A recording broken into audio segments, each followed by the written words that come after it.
Hello student, this is मैं Anushka Shukla and I welcome again to you all in my YouTube channel. तो आज के इस लेक्चर में हम लोग मैट्रिक स्पेस को आगे बढ़ाने वाले हैं। तो उसके पहले मैं आपको एक इन्फॉर्मेशन देना चाहती हूँ कि अगर आपको कुछ भी डाउट्स होते हैं आपके क्वेश्चंस में तो आप मुझे कमेंट में पूछ सकते हैं। अगर कई सारे डाउट्स होंगे या फिर कई सारे क्वेश्चंस होंगे तो मैं उसके लिए एक नया लेक्चर बनाऊंगी। अगर नहीं होगा, एक दो क्वेश्चंस होंगे या फिर नहीं ही डाउट्स होंगे तो क्या कहना उसका, अगर एक दो क्वेश्चंस होंगे तो मैं लेक्चर के लास्ट में मतलब जो उसके आगे वाले आने वाले लेक्चर्स होंगे उनके लास्ट में मैं उन डाउट्स को क्लियर करते हुए चलूंगी। तो चलिए वीडियो को स्टार्ट करते हैं। और अगर आप इस चैनल पर नए आए हैं तो वही सेम चीज़ अगेन कहूँगी कि इस चैनल को सब्सक्राइब करिए, इस वीडियो को लाइक करिए और शेयर करिए अपने फ्रेंड्स ग्रुप में। तो यहाँ पे गिवन क्या है, ये गिवन है कि एक मैपिंग गिवन है हमारे पास D such that X cross X tends to R. इस तरीके से मैपिंग गिवन है, हमें प्रूफ करना है कि क्या ये मेट्रिक है या नहीं है, मैट्रिक स्पेस को फॉर्म करता है या नहीं। अगर फॉर्म करेगा तो हम इस टाइप की मैपिंग को बोलेंगे कि ये डिस्क्रीट मेट्रिक स्पेस है। ठीक, क्या है, डी एक्स वाई 0 होगा कब, जब x की वैल्यू y के इक्वल होगी, और 1 होगा कब, जब x y के इक्वल नहीं होगा। मतलब इसकी जो मैक्सिमम जो इसकी लिमिट होगी वो 1 ही होगी और मिनिमम 0 होगा। ठीक, तो dxy is equals to 0 if x is equals to y, 1 if x is not equals to y। कभी कभी बोल देगा कि डिस्क्रीट मेट्रिक स्पेस को आप प्रूफ करिए। तो आपको ये याद होना चाहिए कि डिस्क्रीट मेट्रिक स्पेस हमारा उसमें मैपिंग कौन सी होती है, तो आपको इतना पता होना चाहिए। ठीक है, तो अब हम इसको प्रूफ करेंगे। तो अब हमें पता है क्या, पहली जो कंडीशन होती है हमारी वो क्या होती है कि उसके बीच का जो डिस्टेंस होता है it is non negative, that means always greater और इक्वल्स टू 0। नॉन नेगेटिव मतलब नेगेटिव नहीं होगा, 0 होगा या फिर 0 से बड़ा पॉजिटिव होगा। तो D of x Y is greater than 0 for all x y belongs to x by definition of d. अब यहाँ पे मतलब क्या है, पहली कंडीशन को ये सेटिस्फाई कर रहा है। कैसे कर रहा है, हमें दिख रहा है क्या कि यहाँ पे जो डी एक्स वाई है ये ग्रेटर और इक्वल्स टू 0 है। यहाँ पे देखिए या तो 0 होगा या 1, सिर्फ इसमें दो कंडीशन गिवन है। अगर एक्स वाई के इक्वल होता है तो 0 हो जाता है, अगर एक्स वाई के इक्वल नहीं होता है तो 1 हो जाता है। तो दो कंडीशन गिवन है, तो इससे हम कह सकते हैं या तो ये 0 होगा या तो 0 से बड़ा 1 होगा। ठीक, तो डी एक्स वाई हमेशा ही 0 से बड़ा या उसके बराबर है। ऐसा तो है नहीं कि वो नेगेटिव जा रहा है, तो पहली वाली कंडीशन को सेटिस्फाई करता है कि D x Y is greater और equals to 0 by definition of या फिर बाय दिस मैपिंग। जो मैपिंग हमारे पास गिवन है उससे हमें ये पता चल रहा है। तो अब ये पहला तो प्रूफ हो गया कि हाँ ये इस तरीके से है। दूसरा क्या है कि ये 0 के इक्वल होगा। दूसरी कंडीशन होती है क्या कि जो dxy होता है वो 0 के इक्वल होगा अगर x is equal to y है। ये भी हमारे पास गिवन ही है कि dxy 0 होगा कब, 0 होगा जब x is equal to y है। तो ये भी गिवन है, तो वो भी इसी से प्रूफ हो जाता है। अब सिमेट्री के लिए हमें क्या चाहिए, सिमेट्री के लिए हमें चाहिए dxy is equal to d of yx। ठीक, तो for all x is equal to y, जब x और y इक्वल हो जाएंगे तब हम उसे क्या बोलेंगे कि उसकी जो वैल्यू होगी वो सिमेट्री होगी। तो मान लेते हैं कि x और y इक्वल नहीं है आपस में। ठीक, जब x y इक्वल आपस में नहीं है तो dxy कंडीशन कौन सी होती है, देखिए अगर x y इक्वल नहीं है तब हम क्या बोलेंगे कि उसकी वैल्यू 1 होगी। किसकी, गिवन, आपको यहीं से लेके चलना है आपको और प्रूफ करना है इसकी सिमेट्री को। तो जब dxy इक्वल नहीं है तो हम क्या बोलेंगे, इसके बीच का जो डिस्टेंस है वो 1 होगा। तो dxy इज इक्वल टू 1। ठीक है, गिवन है हमें। इसी तरीके से dyx भी इक्वल होगा किसके, 1 के। अब दोनों का जो राइट हैंड साइड है आपको दिख रहा है वो इक्वल है, तो ये दोनों भी आपस में इक्वल हो जाएंगे for all x is not equal to y। इसी तरीके से आप x is equal to y के लिए भी कर सकते हैं। ठीक है, जब x is equal to y होगा तो इजीली प्रूफ हो जाएगा, x की जगह पे आपको y रख देना, y की जगह पे x रख देना, तो सिमेट्री हो जाएगी उसमें। ठीक, तो इतना प्रूफ हो गया थर्ड कंडीशन। अब फोर्थ कौन सी होती है, वही होती है हमारी कौन सी, ट्रायंगल्स इनइक्वालिटी की। तो यहाँ पे D of x comma Y given है इज लेसर और equals to D of X Z plus D of Z Y, ये हमें प्रूफ करना है। तो पहली कंडीशन हम लेके चलेंगे, पहली कंडीशन जब x is equals to y है, दूसरी लेंगे हम लोग जब x is not equals to y होगा। ठीक, तो पहली कंडीशन लेके चलते हैं, जब x is equals to y है तो इसमें क्या करेंगे, d ऑफ एक्स वाई की वैल्यू 0 होगी। x is equals to y के लिए हमें पता है कि d ऑफ एक्स वाई की वैल्यू क्या होती है, 0 होती है। ठीक, अब राइट हैंड साइड, ठीक, इसका राइट हैंड साइड लेके चलते हैं। इसका राइट हैंड साइड लेके चल रहे हैं और इन दोनों को हमें आपस में प्रूफ कर देना है। ठीक, तो राइट हैंड साइड जब हमने लिया तो D of X Z plus D of Z comma Y is greater और इक्वल्स टू 0 होगा। ठीक है, तो फिर left hand side is lesser और equals to right hand side होगा, क्योंकि ये 0 है और ये 0 से बड़ा है। ठीक, 0 से बड़ा या फिर 0 के बराबर है। तो यहाँ से क्या हो जाएगा, ये हो जाएगा D of x comma Y is lesser और equals to D of X Z plus D of Z comma Y. अब ये इक्वल ये ग्रेटर और इक्वल टू 0 हुआ कैसे, पहले ये देखते हैं। देखिए यहाँ पे जो डी एक्स कॉमा जेड है ये भी ग्रेटर और इक्वल टू 0 होगा, और डी वाई कॉमा जेड ये भी ग्रेटर और इक्वल टू 0 होगा, क्योंकि ये हमारे मैट्रिक हैं। ठीक है, ये हमारे मैट्रिक हैं, तो D of x comma Z greater और इक्वल टू 0 होगा, D of Y comma Z greater और इक्वल टू 0 होगा, तो इनका सम भी जो होगा वो ग्रेटर और इक्वल टू 0 होगा। तो जब ये ग्रेटर और इक्वल टू 0 है तो, और ये जो है D of x comma Y ये सिर्फ इक्वल है 0 के, तो यहाँ से D of x comma Y is lesser और equal to D of x comma Z plus D of Z comma Y. ठीक है, अब ये हमारी चीज जो है वो प्रूफ हो गई। अब सेकंड केस कौन सा लेंगे, सेकंड केस हम लेंगे जब हमारा x is not equals to y होगा, और x is not equals to y पे जो वैल्यू होती है वो 1 होती है। ठीक, तो x is not equals to y पे डी ऑफ एक्स वाई की वैल्यू कितनी होती है, डी ऑफ एक्स वाई की वैल्यू होती है हमारे पास 1। सपोज कर लेते हैं कि जो x है वो इक्वल नहीं है z के। ठीक, जब x इक्वल नहीं है z के, तो इसी मेट्रिक वाली कंडीशन से देखिए, तो D of x comma Z भी क्या हो जाएगा, इक्वल्स टू 1 हो जाएगा। अगर y की इक्वल नहीं है तो D of x comma Y भी इक्वल हो जाएगा 1 के। ठीक है, तो हम क्या लिख सकते हैं कि जो D of x comma Z है, ठीक है, plus D of Z comma Y है, ये कुछ 1 प्लस इसकी भी वैल्यू कुछ पॉजिटिव होगी, तो ये मतलब ये D of Z comma Y हो गया, तो ये क्या हो जाएगा हमारा ग्रेटर देन हो जाएगा, किससे, ग्रेटर देन हो जाएगा 1 से, क्योंकि 1 में कुछ और ऐड कर रहे हैं। ठीक, तो 1 में कुछ और ऐड कर रहा है, तो इसकी जो वैल्यू हो जाएगी वो ग्रेटर और इक्वल्स टू 1 हो जाएगी। अगर इसकी वैल्यू को 0 लेंगे तो ये 1 के इक्वल आएगा, अगर इसकी वैल्यू पॉजिटिव लेते हैं तो इसकी वैल्यू 1 से बड़ी आएगी, 1 में ऐड कर रहा है। ठीक है, तो यहाँ से 1 plus D of Z comma Y हो जाएगा, किससे, ग्रेटर और इक्वल्स टू 1 से।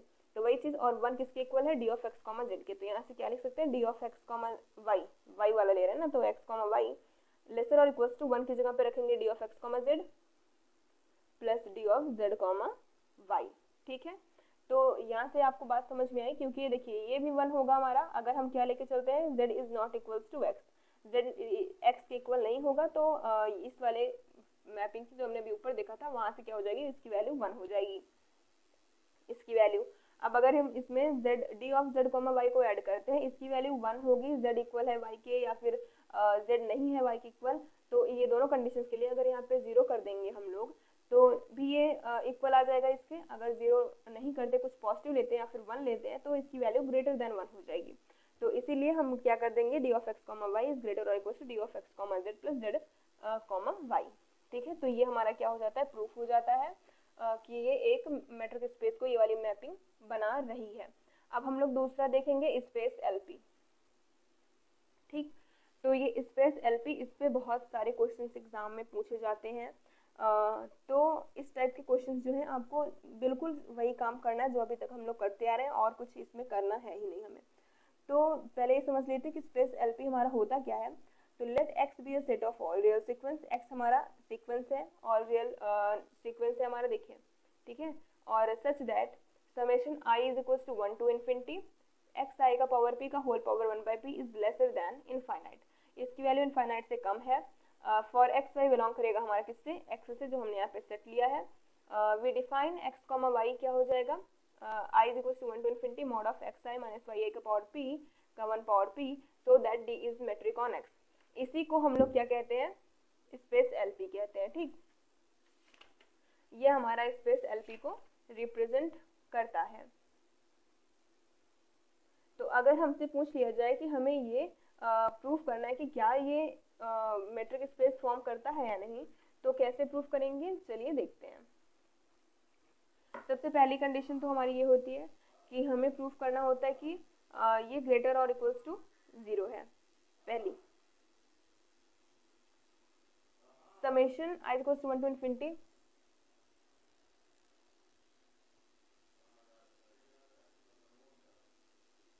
तो देखेंगे कि इसको हम किस तरीके से प्रूव कर सकते हैं। तो सबसे पहले क्या कर देना है हमें, इसकी पहली कंडीशन जो होगी हमारी मैट्रिक स्पेस की, वो क्या होती है कि ये पॉजिटिव होना चाहिए, नॉन नेगेटिव होना चाहिए, दैट मीन्स ये पॉजिटिव होना चाहिए, फिर इक्वल टू 0 होना चाहिए।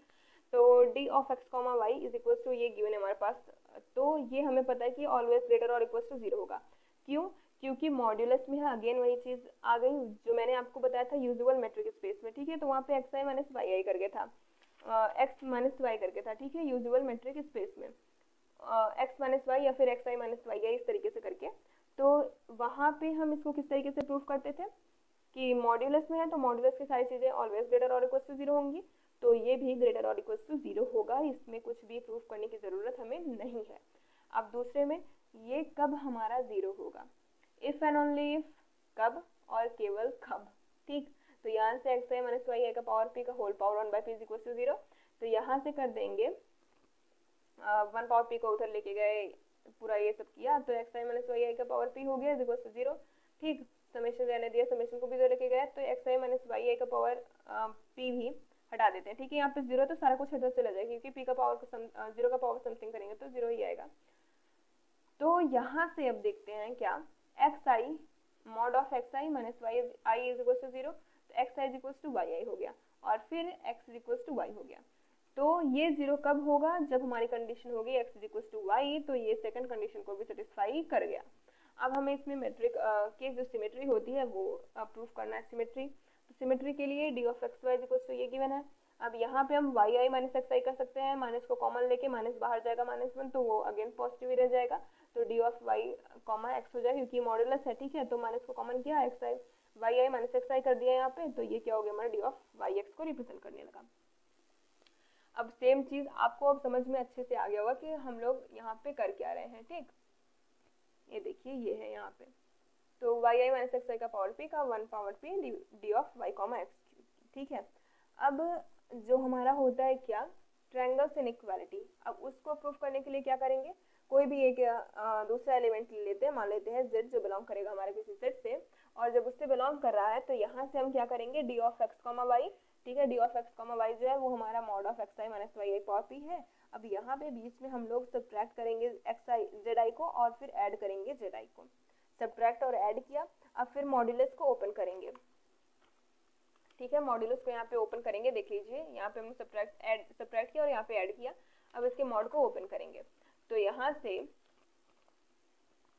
देखिए अब क्या करेंगे, मैंने आपको बता रखा था कि जब हम लोग मॉड को ब्रेक करते हैं तो यहाँ से लेसर और इक्वल्स की साइन आ जाएगी, ठीक। जब मॉड को ब्रेक किया तो लेसर और इक्वल्स की साइन आ गए, तो x I minus z i plus z I minus Y आई का पावर पी का होल पावर 1/p हो गया। तो लेसर और equals to summation I is equals to 1 to infinity x I minus z i का पावर पी का whole power 1/p हो गया। इसको हम लोगों ने ब्रेक किया, यहाँ पे भी पी आएगा, ये पी आ गया। और उसके बाद summation I is equals to 1 to infinity, ये देखिए ये मैंने सोचा नहीं था कि मैं इससे पढ़ाऊंगी, लेकिन अब पढ़ाना पड़ रहा है तो क्या करें, ये आपको दिखाना पड़ेगा। तो जेड आई माइनस वाई आई का पावर पी का होल पावर पी, ये बन गया लेसर और equals to D of x comma Z का, यहाँ पे एक्स जेड दिख रहा है तो एक्स कॉमा जेड का, और ये D of Z comma Y का। तो फाइनली अब ये हमारा मैट्रिक स्पेस प्रूफ हो गया है, ठीक है। तो X comma d is a matric space and x comma d is called LP space, ये हमारा एलपी स्पेस हो जाएगा। अब जो हम प्रूफ करने जा रहे हैं या फिर जो हम लोग पढ़ने जा रहे हैं वो है हमारा क्या, bounded matric space. Very important, इस पे जितने भी क्वेश्चंस हैं वो बहुत ही इंपॉर्टेंट है, 2-3 हैं ही फिलहाल, और 2-3 अगर आप सॉल्व कर लेके जाएंगे तो आपको आगे और कुछ सॉल्व करने की जरूरत नहीं रह जाएगी, और 2-3 उसी में से पूछा भी जाता है। मेन बात तो यही है कि उन्हीं 2-3 क्वेश्चंस में से एग्जाम में क्वेश्चंस आते हैं।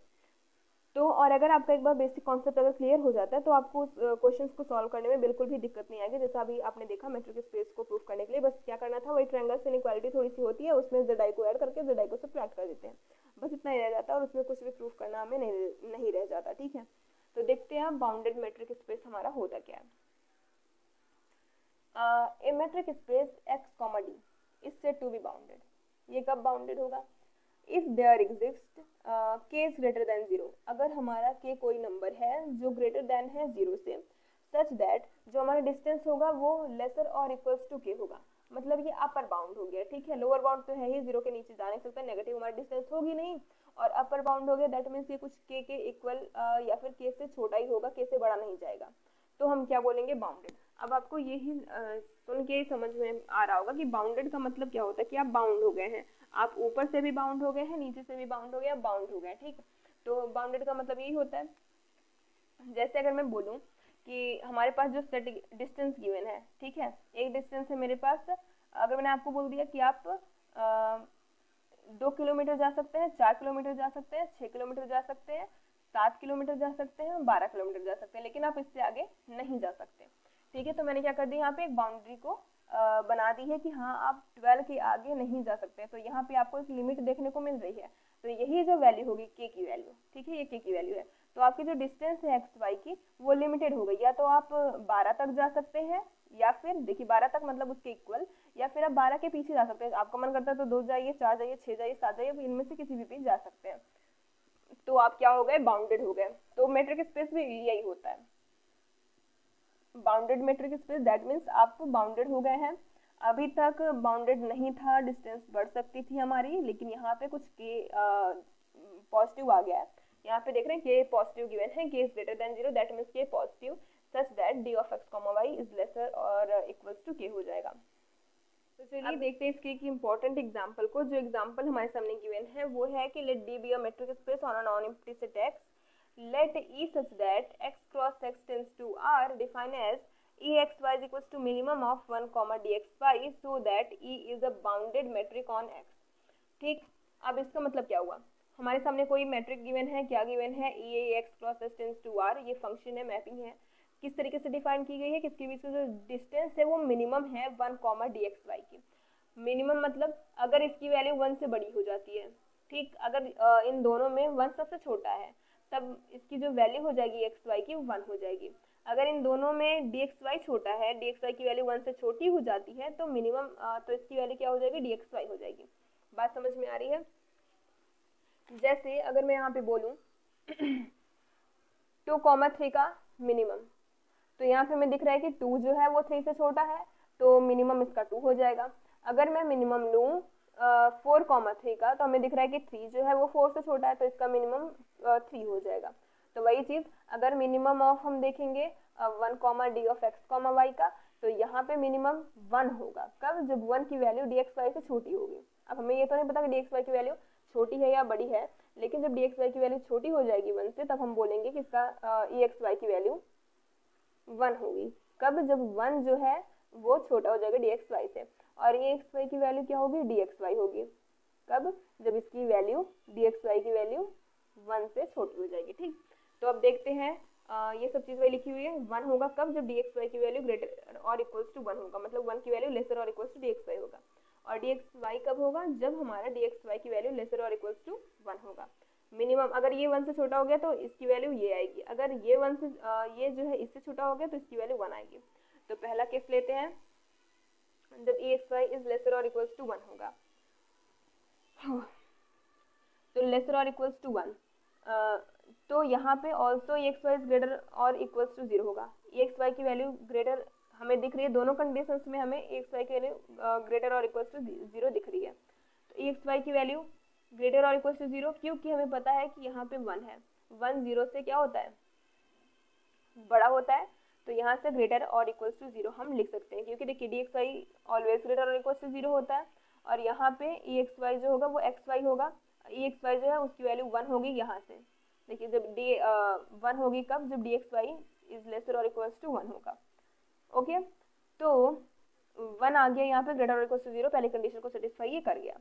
अब अगर हम एक्स वाई लेते हैं, ठीक है, इसके if X is equals to Y then D x Y is equals to 0, ठीक है।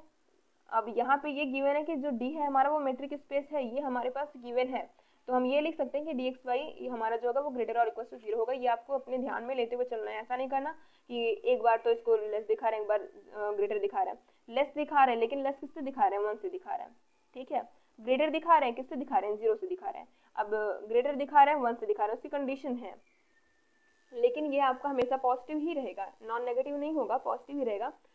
तो यहाँ से देखिए अगर x is equal to Y है तो हमें पता है कि D x Y is equal to 0 होगा, क्योंकि डी एक मैट्रिक है। अब हमें इसके लिए प्रूफ करना है, किसके लिए, एक्स वाई के लिए। तो यहाँ पे क्या करेंगे, 0,1 करेंगे। 0 क्यों किया, यहाँ पे हमने डी एक्स वाई की वैल्यू को 0 किया। डी एक्स वाई की वैल्यू को 0 क्यों किया, डी एक्स वाई की वैल्यू को 0 इसलिए किया क्योंकि हमने x is equal to Y condition यहाँ पे ली है। तो यहाँ पे मिनिमम लेंगे तो 0 और 1 का मिनिमम क्या हो जाएगा, 0। बात समझ में आ रही है। हमें ये d हमारा मैट्रिक है, तो एक्स वाई के लिए इसकी वैल्यू 0 होगी, हमें पता है अगर x इक्वल टू वाई करेंगे। और यहाँ पे जो ये गिवन है, तो यहाँ पे हम डी एक्स वाई की वैल्यू को क्या करेंगे, 0 करेंगे। तो यहाँ से e मिनिमम हो जाएगा 1,0 और ई एक्स वाई की वैल्यू क्या हो जाएगी, 0। तो ई एक्स वाई कब 0 हुआ, जब हमने x इक्वल टू वाई लिया, ठीक। तो ई एक्स वाई किसके इक्वल आ गया हमारा, डी एक्स वाई के। और D x Y equal to 0 कब है, x इक्वल टू वाई, तो ई एक्स वाई भी कब 0 होगा, जब x इक्वल टू वाई होगा। दूसरी कंडीशन भी ये सेटिस्फाई कर गया। अब ई एक्स वाई को हमें क्या प्रूफ करना है, इसकी सिमेट्री को। तो ई x Y equal to minimum of 1 comma d x Y होगा। अब हमें पता है कि डी एक्स वाई जो है वो सिमेट्री है, तो डी एक्स वाई सिमेट्री है, तो डी एक्स वाई इक्वल होगा D of Y comma X की हमें पता है। तो डी एक्स वाई की जगह पे हम डी वाई एक्स लिख सकते हैं यहाँ पे, तो मिनिमम हो जाएगा 1 कॉमा डी वाई एक्स, ये इक्वल हो जाएगा E of Y comma X के। थर्ड कंडीशन भी क्या कर गया, ये सेटिस्फाई कर गया। Fourth condition, again fourth condition में कौन सा हो जाएगा हमारा, ट्रायंगल्स इनइक्वालिटी। तो मान लेते हैं कि let X Y Z belong करता है एक्स में, we have to show that ये समथिंग ये जो गिवन है। तो पहला केस क्या कौन सा लेंगे, पहला केस लेंगे जो हमारा डी एक्स जेड जो है वो ग्रेटर देन 1 है, ये वाला D x Y greater than 1 है, जहाँ पे हमने जेड एक दूसरी वैल्यू ली है जो बिलोंग करती है किससे, हमारे एक्स से। और डी एक्स वाई ग्रेटर और इक्वल टू 1, हम मान के चलते हैं या तो ये बड़ा होगा या तो ये बड़ा होगा, ठीक है। आपको इसी टर्म को लेकर ध्यान में लेके चलना है, ऐसा नहीं है कि आपको यहीं से लेके चलना कि ये इससे ग्रेटर है, नहीं, इसको लेके चलेंगे और ग्रेटर प्रूफ करेंगे। तो यहाँ से हम लेके चलते हैं कि डी एक्स वाई जो है वो हमारा ग्रेटर और इक्वल टू 1 होगा। हमने पढ़ रखा क्योंकि हमारा जो डी है वो एक डी एक्स वाई हमारा क्या है, वो मेट्रिक स्पेस है, तो वहां से इसकी वैल्यू या तो ग्रेटर और इक्वल टू 0 होगी या तो इसकी वैल्यू ग्रेटर और इक्वल टू 0 होगी, तभी तो हमारा डी एक्स वाई लेसर और इक्वल टू होता है डी एक्स जेड और प्लस डी जेड वाई से, ठीक, हमने अभी प्रूफ किया था। तो वहीं से अब इसी से हम ये वाला लेते हैं कि अगर ये लेसर और इक्वल टू 1 है तो एक्स वाई की वैल्यू 1 हो जाएगी।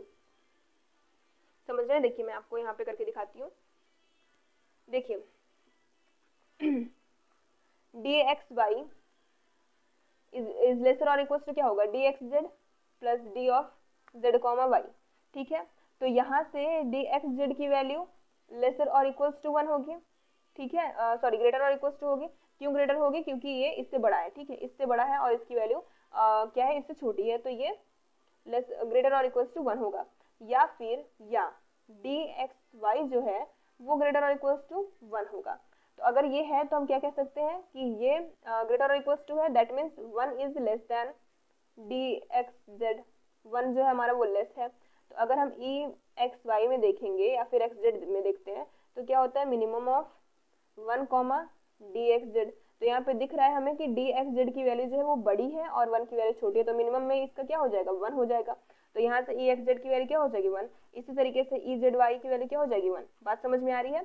यहाँ से हमने देख लिया कि इसकी वैल्यू ग्रेटर है, दैट मीन्स 1 से बड़ी है, अगर तो ये 1 से बड़ी है तो इसका मिनिमम अगर लेंगे तो 1 होगा, और 1 से बड़ी संख्या है तो इसमें 1 छोटा है तो मिनिमम इसका 1 आएगा। तो इस तरीके से ई एक्स जेड की वैल्यू 1 आ गई, ई जेड वाई की वैल्यू 1 आ गई, ठीक। तो अब इन दोनों का अगर सम करेंगे हम लोग, e x Z plus E Z y की वैल्यू ग्रेटर देन 1 होगी, 2 आ रही है, देख रहे हैं आप यहाँ से 2, तो क्या है वो बड़ा है किससे, 1 से। अब 1 है, कौन 1 है, देखिए डी एक्स वाई हमारा क्या है, 1 है, ठीक है, डी एक्स वाई ग्रेटर और इक्वल्स टू 1 है, ठीक। तो डी ऑफ ये ई ऑफ एक्स वाई जो होगा वो मिनिमम है 1 कॉमा डी एक्स वाई का। तो अगर ये बड़ी है 1 से अगर बड़ा है तो 1 से बड़ा है, तो दैट मीन्स इसकी मिनिमम वैल्यू 1 होगी। तो यहाँ पे एक्स वाई की वैल्यू कितनी आ गई, 1 आ गई। तो यहाँ से 1 की जगह पे हम क्या लिख सकते हैं, ई एक्स वाई लिख सकते हैं। तो ई एक्स वाई लेसर और equals to E x Z plus E Z Y. तो यहाँ से क्या हो जाता है, हमारा प्रूफ हो जाता है, क्या प्रूफ हो जाता है कि ये ट्रायंगल्स इनइक्वालिटी को फॉलो करता है, ठीक। तो आपको ये सारी कंडीशंस को इस डी को मेट्रिक स्पेस दिखा के ही करना है। डी को आप मेट्रिक स्पेस दिखाएंगे तभी आपका इसकी वैल्यू 1 आएगी, इसकी वैल्यू 1 आएगी, इनका जो सम होगा वो कुछ पॉजिटिव करके आएगा, ग्रेटर और इक्वल टू 1। और 1 किसके इक्वल आएगा, मैंने अभी आपको बताया कि डी एक्स वाई ग्रेटर है 1 से, जब 1 से ग्रेटर होगा तो इसके मिनिमम में रखेंगे, कहाँ गया, इसके मिनिमम में रखेंगे ऊपर। तो मिनिमम में रखने के बाद 1 ही हमें देखने को मिलेगा, क्योंकि उसकी वैल्यू डी एक्स वाई की वैल्यू ग्रेटर है 1 से, और 1 लेंगे जब उसका मिनिमम तो हमें 1 मिलेगा। अब देखते हैं केस सेकंड हमारा, केस सेकंड क्या होगा। केस सेकंड देखिए, जब इसकी वैल्यू 1 से छोटी होगी, पहली कंडीशन हमने ली थी जब इसकी वैल्यू 1 से बड़ी थी, अब लेंगे जब इसकी वैल्यू 1 से छोटी है। तो यहाँ से इन दोनों की वैल्यू 1 से छोटी है, तो a x z is equal to D x z हो जाएगा, और यहाँ से e Z y is equal to d z y हो जाएगा। मैंने अभी आपको बताया था, क्या बताया था, इसकी वैल्यू इसके इक्वल आएगी, कब, जब ये लेस देन 1 होगा, ठीक है। तो अगर ई एक्स जेड ले रहे हैं तो ये डी एक्स जेड के इक्वल आएगा, ई जेड वाई ले रहे हैं तो ये डी जेड वाई के इक्वल आएगा, ठीक है। इसकी वैल्यू 1 इसके इक्वल आएगी। 1 लिया था हमने कब, जब ये बड़ा था। अब वही कंडीशन को आगे बढ़ाते हुए हम देखते हैं। तो यहाँ से ये डी एक्स जेड जो है वो लेसर और इक्वल्स टू 1 है, और ये भी लेसर है 1 से, और ये क्या है जेड वाई भी लेस है 1 से। तो ये इस ई एक्स जेड की वैल्यू डी एक्स जेड के इक्वल आएगी, हमें पता है, और ई जेड वाई की वैल्यू भी डी जेड वाई से क्या आएगी, इक्वल आएगी, और इनका जो सम होगा वो भी इसके सम के इक्वल आएगा।